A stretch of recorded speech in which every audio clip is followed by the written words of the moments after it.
আমার নবী জামাতে নামাজ আদায় করছেন সাহাবায়ে কেরামের সাথে।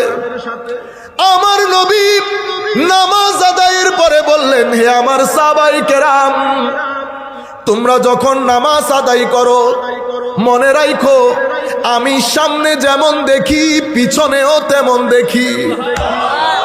শুধু তাই নয়, আমি নামাজ পড়াকালীন তোমাদের অন্তরের খুশু খুদু পর্যন্ত আমি নবী দেখি। এখন চোখ দুইটাই সমান, কিন্তু আমার নবী বলছেন আমি সামনেও দেখি পিছনেও দেখি।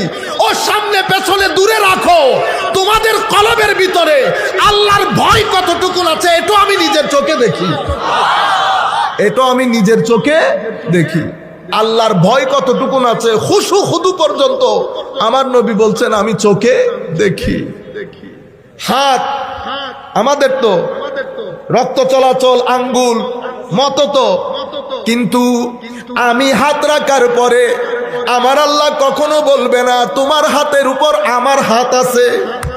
কিন্তু বায়াতে রিদওয়ানের মধ্যে সমস্ত সাহাবায়ে কেরাম যখন নবীর হাতে বায়াত গ্রহণ করছেন, আমার আল্লাহ আয়াত নাজিল করে বলছেন, ও আমার নবী, হায় হায়, আপনি যখন হাত রেখেছেন আপনার হাতের উপর আমি আল্লাহর হাতও ছিল।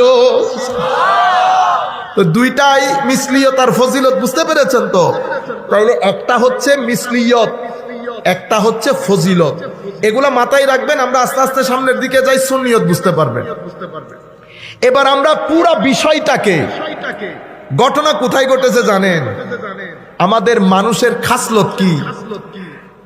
আমি আপনাকে জেলা প্রশাসকের কাছে পাঠাইছি। জেলা প্রশাসকের কাছে আপনি গেলেন, খুব মনোযোগ দিয়ে শুনবেন, তাইলে পুরো কনসেপ্টটা বুঝে আসবে। আমার মতো তোমার মতো। জেলা প্রশাসকের কাছে প্রথমে যখন গেট দিয়ে ঢুকতেছেন,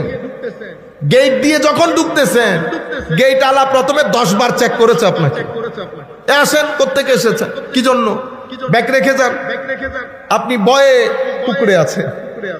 এরপরে আপনি গেলেন, প্রায় 1.5-2 ঘন্টা পরে ওই ব্যক্তি এসেছে এমনি এমনি করে। কোত্থেকে এসেছে, কেন আসলেন, বসেন, তাড়াতাড়ি বলেন, সময় কম হাতে। একেবারে ফুল যেটা গভর্নমেন্ট প্রটোকল। ব্যক্তির তো সিনা ভয়ে বের হয়ে যাওয়ার জোগাড়, কোন রকম বলছে আচ্ছা ঠিক আছে আপনার কাজ হয়ে যাবে, চলে যাবে। আমি আপনাকে, আপনি বেরে আসলে আমি আপনাকে জিজ্ঞেস করলাম কেমন দেখলেন? ও ভাই, যেরকম বলছেন সেরকম। কি রূপ, কি দবদবা, কি পার্সোনালিটি।